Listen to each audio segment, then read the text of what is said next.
Queridos, se você puder abrir a sua Bíblia, Neemias capítulo 8, você pode abrir a Bíblia, você pode ligar o seu celular, falando sobre esse reconstruir na nossa caminhada. Eu quero usar os minutos que a gente tem para lidar com o capítulo 8. Eu vou fazendo algumas referências, a gente vai fazendo algumas aplicações. Quem foi Neemias? Você que talvez está chegando, está pegando no meio. Quem foi Neemias? Neemias foi um homem que se tornou copeiro do rei Atarxerxes. Nós já falamos sobre isso. O copeiro do rei nada mais era do que alguém que experimentava toda a comida e bebida do rei antes do rei beber ou ingerir aquela comida, né? A vida do rei estava nas mãos daquele estrangeiro. No Império Medo-Persa, Neemias assume a missão de restaurar os muros de Jerusalém. Ele assume essa responsabilidade depois de algo que ele ouviu do seu irmão Hanani, que os muros de Jerusalém foram derrubados e as portas foram queimadas pelo fogo. Ele entende aquilo, ele chora e ele ora 4 meses, e ele entende de Deus que deveria assumir aquela responsabilidade. Mas não só isso, ele vence adversários internos e externos. Nós falamos sobre isso a semana passada. E ele finaliza aquela obra. E o capítulo 8 de Neemias, a gente costuma dizer na teologia que ele é uma espécie de dobradiça do livro. E vou te explicar por quê. Há uma estrutura no texto de Neemias. Do capítulo 1 ao capítulo 7, Neemias vai narrar a reconstrução dos muros. Vai narrar a questão física, a reconstrução daqueles muros. Mas do capítulo 8 ao capítulo 12... Neemias dá uma outra ênfase no texto, na reconstrução espiritual do povo. Lembra que há 120 anos essa obra estava paralisada. Voltaram homens no intento de reconstruir os muros. Um homem chamado Zorobabel, ele volta nessa ideia de reconstruir o templo. Ele não consegue, nessa época é escrito o livro de Ageu e Malaquias. Esdras, ele vai voltar depois para restaurar a lei e ele não tem muito sucesso. E aquilo que fica parado durante 120 anos, Neemias, com ato sobrenatural de Deus, mobiliza o povo e eles fazem aquela obra por 52 dias. Agora, no capítulo 8 de Neemias, há um grande problema. Por quê? Construir prédio é fácil. Fazer com que as pessoas se voltem para Deus é outra coisa. É outra situação. E aqui Neemias vai começar o texto do capítulo 8 dizendo o que faz as pessoas se voltarem para Deus. O que é capaz de fazer as pessoas voltarem para Deus. E numa cena linda, no capítulo 8, eles abrem o livro da lei, possivelmente o livro de Deuteronômio. Eles abrem o livro da lei, e quando abrem o livro da lei, eles ouvem a leitura do livro da lei a partir do cara chamado Esdras, o escriba, aquele que deveria fazer isso. Eles ouvem a palavra de Deus no primeiro dia daquele ato, de 6 horas da manhã ao meio-dia. Homens, mulheres e todos que podiam entender. Detalhe, não tinha projeção. Não tinha os irmãos que vêm 9 horas, passa frio, e que vêm 11, passa calor. Não tinha nenhum recurso, não tinha o Júlio tocando. Não tinha nada, não tinha nada. Sol escaldante de Israel, imagina a cena. 6 horas da manhã ao meio-dia, Esdras levanta e lê Deuteronômio para eles. Essa cena está acontecendo. Isso é muito importante a gente entender, porque reconstruir os muros, a gente pode pagar alguém para fazer, a gente pode parcelar o material, a gente pode fazer alguns mutirões, a gente pode fazer. Mas fazer com que o coração das pessoas se voltem para Deus é só um ato sobrenatural de Deus. Dá para me entender? E esse ato sobrenatural de Deus, ele nasce a partir da revelação de Deus das Escrituras, do texto sagrado. Nós estamos experimentando um momento bastante interessante como igreja, né? Porque a gente, como igreja, é um povo seminômade. A gente aqui, literalmente, né? Literalmente é um povo seminômade. A gente está andando e conforme Deus vai abrindo portas, a gente vai entendendo isso e a gente vai. E a gente sempre falou que igreja não é prédio, igreja são pessoas. Mas isso é bonito na teoria, correto? Isso é lindo na teoria. Na teoria isso é lindo, né? Mas na prática isso dói, isso requer alguns exercícios, e isso requer discernimento, isso requer agonias, isso requer oração, e nós estamos em movimento, e a gente tem procurado entender aquilo que Deus está nos direcionando. Como que Deus está fazendo as coisas. Então a gente se reúne num prédio emprestado, a gente se reúne no auditório de uma imobiliária, a gente se reúne mais para frente em outro local maior, e Deus vai dando as condições. Mas o que é importante? É a estética do prédio, é o conforto do prédio? Não, o importante é a presença de Deus. Amém? O importante é a presença de Deus. O importante é a gente estar sério naquilo que Deus tem revelado para o nosso coração, e andar nesse caminho, e não abrir mão desse caminho. Se precisar ser debaixo de uma árvore, pode ficar tranquilo, não vai ser, tá bom? Tá tudo certo. Tá tudo certo. Desde que a árvore tenha bastante sombra. Por quê? Porque o dia que o Senhor virá nos buscar, Ele não vai levar prédio, Ele vai levar as pessoas que foram redimidas pelo precioso sangue dEle, todos aqueles que confessaram o Senhor como seu Salvador. E agora o grande exercício é na dependência do Espírito Santo, a partir do texto sagrado, crendo em Jesus e tendo as nossas convicções e lidando com todas as nossas limitações, agonias, frustrações, ansiedade, tudo que a gente tem direito da nossa natureza pecaminosa, que vem mesmo e a gente precisa recorrer ao Senhor para lidar com isso, a gente vai caminhando e vai marchando. A gente vai marchando. E Deus tem um lugar reservado. Não tenho dúvida disso, amém? Deus tem. E aí eu estou até arrependido daquela segunda mensagem que eu preguei de Neemias. Lembra que eu disse sobre a bênção da instabilidade?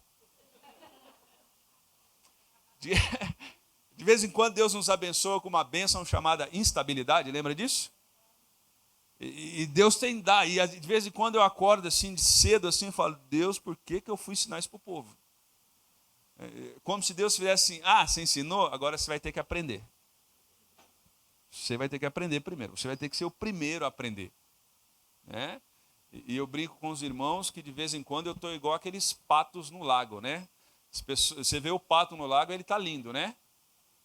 Mas como é que está a perna dele dentro d'água? Né? Você me vê assim, está maravilhoso. Mas por dentro... Por quê? Fazer muro é fácil. Mas... entender aquilo que Deus está fazendo no coração do povo, e muito mais, irmãos, preste atenção, muito mais do que ter um lugar para reunir, a nossa preocupação é se o teu coração está em Deus. Porque se o seu coração estiver em Deus, aonde o Senhor nos levar, você vai buscar a presença de Deus. E aí o texto, como que se deu aqui a restauração espiritual? Eu quero ler aqui o versículo 1 e versículo 2 para começar. Eu leio na NVI, diz assim: quando chegou o 7º mês e os israelitas tinham se instalado em suas cidades, todo o povo juntou-se como se fosse um só homem na praça de frente à porta das águas. Pediram ao escriba Esdras que trouxesse o livro da lei que o Senhor dera a Israel. Assim, no primeiro dia do 7º mês, o sacerdote Esdras trouxe a lei diante da assembleia, que era constituída de homens e mulheres e todos que podiam. Agora, olha só. Como é que acontece a restauração desse povo? Ponto 1. Como que acontece a restauração desse povo? Através de um movimento sobrenatural de Deus, despertando o interesse desse povo por sua palavra.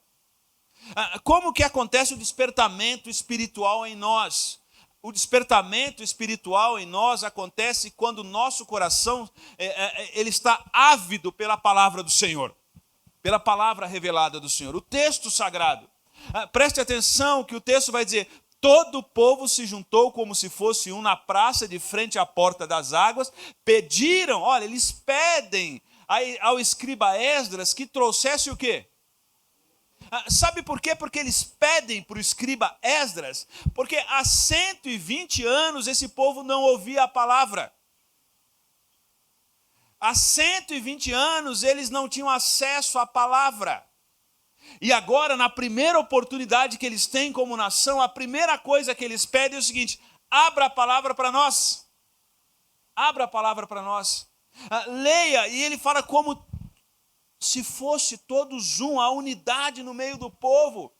Perceba que toda vez que Deus quer fazer algo no meio do seu povo, esse povo tem sede da palavra de Deus, sede de ler a Bíblia, sede de buscar em Deus, sede de descansar em Deus, sede de tocar na revelação de Deus, a palavra de Deus. Eles pedem, e essa expressão hebraica, pede, é mais ou menos o seguinte: por favor, nós clamamos, por favor, Esdras, por favor, leia o texto para a gente, leia o texto para a gente. Primeiro valor que a gente tem no folder como filosofia de igreja é que nós queremos ser uma igreja bíblica. Amém? Ser uma igreja bíblica tem a ver com um povo que tem prazer de ler a lei do Senhor e nela meditar dia e noite. Amém? O Salmo 1 diz o seguinte: quem é feliz? Feliz é aquele que medita na palavra do Senhor. Eu não tenho nada contra você ler outros livros. Leia outros livros, não tem problema. Os chineses, quando implantaram o comunismo na China, só como exemplo, tá bom? Eles diziam o seguinte: quem lê aprende qualquer coisa. Quem lê aprende qualquer coisa. Leia, é importante a leitura. Mas deixa eu dizer uma coisa para você: não deixe de ler a Bíblia. Amém? Não deixe de ler a Bíblia. Ah, pastor, tem coisa que eu leio e eu não entendo. Eu também, tem um monte de coisa que eu leio e eu não entendo. Entendeu? Aliás, tem um monte de coisa na nossa vida que a gente lê e não entende. A gente lê. Leia. Leia a palavra de Deus. Pastor, estou começando a ler a Bíblia, eu vou começar por Levítico. Irmão, não dificulta a coisa. Não dificulta a coisa. Você pode facilitar as coisas. O discípulo de Cristo Jesus, aquele que quer uma restauração espiritual, ele tem zelo pela palavra de Deus. Paulo vai ensinar a Timóteo e vai dizer assim: toda a escritura é inspirada por Deus. 66 livros, 1.500 anos de história sendo escrito, aproximadamente 40 autores diferentes, 39 livros no Novo Testamento, 27 no Novo. Toda a escritura é inspirada por Deus. Durante 1.500 anos não houve divergência entre os escritores. Não há erro geográfico. Não há erro cronológico, não há erro de informação. 66 livros inspirados por Deus. Aquele povo se reúne na porta das águas e diz para Esdras: por favor, leia o livro da lei para nós, que nós estamos sentindo saudade desse negócio. A restauração vem através da busca sincera pela palavra de Deus. Mas não só isso, a restauração vem através de um envolvimento em comunidade de Deus dedicada a ouvir a tua palavra. Olha o verso 2 e 3 que diz: Esdras trouxe o livro perante toda a comunidade. Não é só ler o livro em casa, é comunitariamente desejar ler o texto, entender o texto e buscar a Deus comunitariamente, como igreja de Jesus Cristo. Há alguns movimentos no nosso país. Você já deve ter ouvido, por exemplo, o movimento dos desigrejados. Já ouviu por aí? E algumas pessoas dizem assim: eu vou ser igreja sozinho. Tá bom? Eu vou ficar sozinho, eu já me decepcionei demais. Semana passada eu contei uma história para vocês da Arca de Noé, né? Imagina madeira molhada, aquele monte de animal dentro. Está sentindo o cheiro? Capim. Coisas que o animal joga, que você sabe o que é. E além de tudo, aquela arca estava na água. Madeira molhada, capim, animal dentro, aquela sujeira dentro, não dava para limpar. Está sentindo o cheiro? A pergunta que eu faço para você é o seguinte: era melhor estar dentro da arca ou fora da arca? Em alguns momentos da nossa vida pode ser que a igreja não cheira bem. Mas é melhor estar dentro da igreja. A igreja é a comunidade de pecadores. E às vezes as coisas não vão bem.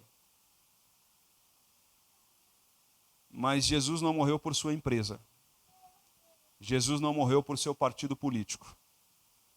Jesus não morreu por seus ideais políticos. Jesus morreu pela igreja de Cristo Jesus. E às vezes não cheira bem. Mas foi por essa igreja que às vezes não cheira bem, que Deus deu o seu único filho para morrer por ela. Dá para entender? Não desista da igreja. Ame a igreja de Jesus Cristo. Reúna-se comunitariamente com seus irmãos. Irmãos esses não são perfeitos. Não são perfeitos. O Ziraldo tem uma crônica que ele diz assim: como são felizes as famílias que nós conhecemos pouco.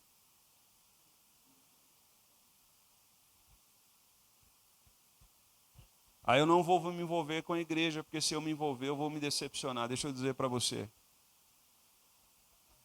Quando eu era criança, eu tenho vou chamar de trauma, tá? Eu já caminho. Eu não sei nadar. E já entrei em escola, já fiz campanha de oração, já fiz quebra de maldição. O que você pensar, eu já fiz. E eu vi os meus amiguinhos nadar quando era pequeno. Eu vi os meus amiguinhos e eu ia para a parte rasa da piscina. E como que eu nadava fingindo para eles? Botando a mão no chão na parte rasa. E eu ficava vendo eles nadando na parte funda. Como eu queria ir na parte funda. Mas eu não aprendi. E até hoje, se eu quiser nadar, eu tenho que ir para a parte? Alguns de nós estamos anos e anos na igreja. Anos e anos. E a gente ainda está na parte rasa. O texto sagrado vai dizer, já era para dar comida com consistência para vocês. E a gente tem que dar leitinho. Porque vocês insistem em não crescer. A comunidade que se reúne, a comunidade que não abre mão de ouvir, a comunidade que preza pelo púlpito, aonde aquele que está no púlpito abre e fala em nome de Deus. Fala a palavra de Deus. Eles se reuniam juntos. Em terceiro, como que veio esse avivamento? Esse avivamento vem com a sede de ouvir a palavra de Deus, com o desejo de comunitariamente ouvir a voz de Deus, mas vem também com uma expressão que eu quero tomar muito cuidado aqui na minha fala. Vem com a atitude desses irmãos de ser submisso àquilo que a liderança vai falar para eles. E aqui essa submissão não é esses movimentos que tem por aí de manipulação de pessoas, de botar cabresto em pessoas. E eu quero dizer para você, em nome de Jesus, não se submeta em igreja nenhuma, nenhuma liderança que tente colocar cabresto em você. Amém? Amém? Não se submeta. Não se submeta. Diga para esses caras, apartai-vos de mim. Apartai-vos de mim. É por isso que você precisa conhecer a palavra de Deus. É por isso que você precisa viver em comunidade, porque isso vai te dar discernimento. Isso vai te dar discernimento. Existem comunidades que pastores se colocam como gurus espirituais das pessoas. Eu não sou o seu guru. Olhe para mim e preste atenção. Eu não sou o seu pai espiritual. Aliás, eu não sou a solução dos seus problemas. Talvez eu possa até te causar mais problemas. A igreja pertence a Jesus. O texto vai dizer que é o supremo pastor. Mas lembre-se, Deus vai usar homens e mulheres para nos conduzir. E no texto aqui, Deus está usando um grupo. Versículos 7 e 8, em seguida os levitas instruíam o povo acerca da lei, e todos permaneciam em seus lugares. Deus vai usar mestres, pastores, gente para nos instruir na palavra do Senhor. E quando Deus usar gente qualificada, com caráter, gente já andada, quando Deus levanta essas pessoas nos pequenos grupos, no grupo de jovens, nas crianças, aonde quer que seja, abra os seus ouvidos para ouvir a palavra de Deus. Abra os seus ouvidos. Ah, pastor, eu queria muito ser assim. Tiago vai dizer o seguinte: não queira muito de vocês ser mestres, porque sobre esses virá mais juízo. Se eu tivesse lido esse texto antes, eu não tinha me metido nessas coisas. Há uma responsabilidade, não é status. Há uma responsabilidade de que aqueles que exercem esse tipo de função prestarão contas diante de Deus. Abra os seus ouvidos, não por uma submissão cega. Não por baixar a cabeça por qualquer coisa. Não é isso que eu estou dizendo. Mas entenda que Deus vai usar homens e mulheres para nos abençoar. E aí eu já caminho para encerrar e diz o seguinte: qual o produto esperado da ação da palavra no meio daquele povo? Primeiro, houve tristeza pelo pecado. Eles choram. Eles choram porque há 120 anos eles tinham virado as costas para Deus. Evidência de arrependimento. Talvez você ouça uma pregação, talvez você ouça alguma coisa e você fale assim: eu queria sair pulando, dando glória a Deus, não sei o quê, igual algumas igrejas fazem na internet. Eu queria. E quando eu ouço a palavra de Deus, me dá uma agonia no coração, me dá uma tristeza e eu preciso confessar algo para o Senhor. Deixa eu dizer, glória a Deus, o Espírito Santo está trabalhando na sua vida. Porque um dos sinais que a gente ouve a palavra de Deus é quando a gente acaba de ouvir a palavra de Deus, nosso coração aperta e a gente precisa confessar coisas para Deus. A gente precisa confessar coisas para Deus. Evidências de arrependimento. Mas não só isso, alegria pela restauração. A ponto deles falarem assim: para de chorar. Porque esse dia é o dia de alegria, porque a alegria do Senhor é a nossa força. Não chore, ficam alegres agora, porque Deus nos visitou. Essa evidência de gratidão. A nossa cidade hoje e as próximas semanas, o trânsito vai estar um pouco caótico por uma festa que eles insistem em dizer que é uma festa cultural. Não é uma festa cultural, é uma festa diabólica. É uma festa diabólica. Daqui 9 meses você vai nas santas casas, no Sistema Único de Saúde, e você vai ver o resultado dessa festa. A gente, para ter alegria, a gente não precisa desse tipo de festa. A gente só precisa da presença de Deus. Terceiro, o prazer da partilha. Neemias vai dizer para eles assim: vai para a tua casa, come e vai festejar. Mas lembre-se, partilha com quem não tem nada. Uma das grandes evidências aqui no texto de Neemias e no texto sagrado sobre o nosso encontro com Deus, uma das coisas que Deus transforma em nós é o seguinte: a gente não vai ser mais gente que acumula, vai ser gente que partilha. A gente entende que aquilo que Deus nos deu é para o nosso conforto? É. E não tem nada errado nisso. Mas Deus nos dá condições para que a gente possa partilhar com outros. A religião de Jesus é a religião da partilha. A religião dos homens é a religião do acúmulo. Eu quero ficar rico a qualquer custo. E eu quero mostrar para os outros que eu sou rico, porque a bênção de Deus está sobre mim. Então a gente tem o culto do conta-vantagem. A gente tem o culto do aplauso à arrogância. Mas a religião de Jesus é a religião da partilha. É de gente que partilha aquilo que Deus tem colocado. E eu não estou falando de recursos financeiros. É gente que partilha abraço, é gente que partilha amor, é gente que partilha fé, é gente que partilha consideração, é gente que partilha dignidade, é gente que partilha o amor de Jesus. A religião de Jesus é a religião da partilha. Vocês estão alegres? Vai lá e vê quem não tem e partilhe com eles. Eles assinam um acordo, e eu encerro com esse acordo.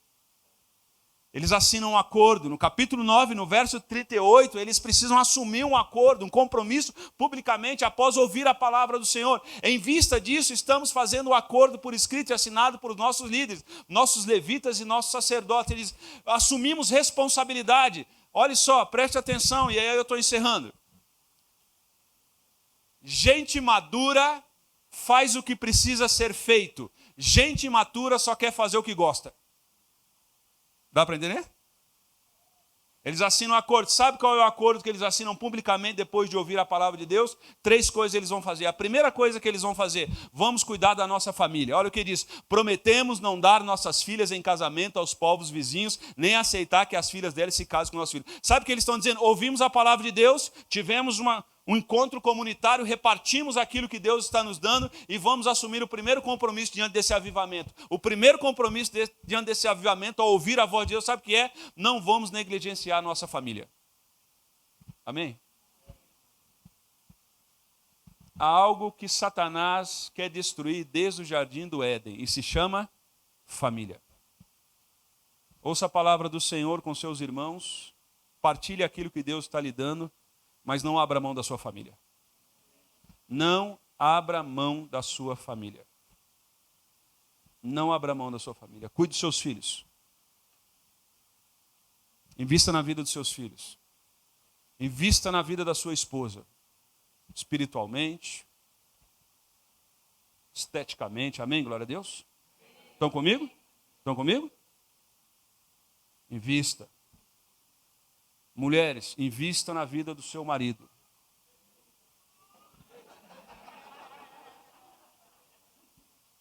Pode ser que Deus tire dele essa barriga tanquinho de um gomo. Segundo, ele diz o seguinte, verso 31. Quando os povos vizinhos trouxerem mercadorias ou cereal para vender em dia de sábado ou de festa, não compraremos deles esses dias. A cada 7 anos abriremos mão de trabalhar a terra e cancelaremos todas as nossas dívidas. Ele vai fazer uma referência a Deuteronômio, vai fazer uma referência à lei do Senhor e vai dizer o seguinte: faremos negócios só debaixo da bênção de Deus. É isso que ele está dizendo.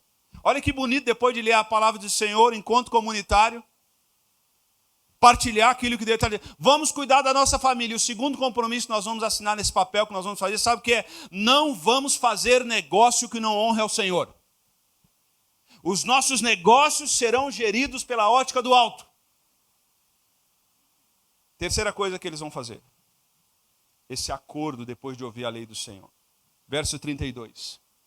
Assumimos a responsabilidade de, conforme o mandamento, dar anualmente 4 gramas para o serviço do templo nosso Deus. Sabe o que eles vão dizer?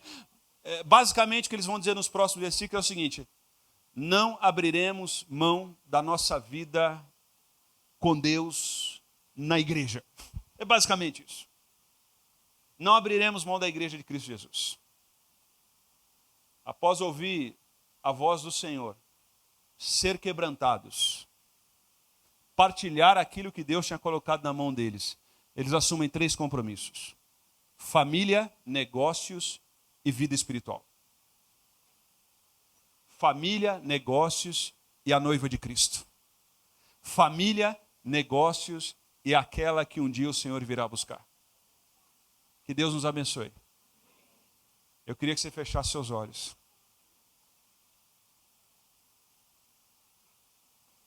E talvez você não vai assumir esse compromisso escrito num papel.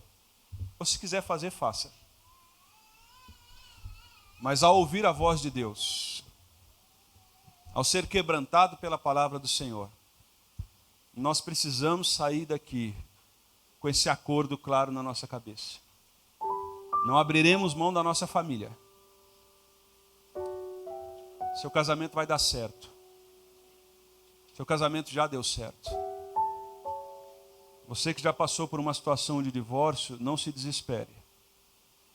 Deus vai cuidar de você. Deus vai continuar cuidando de você.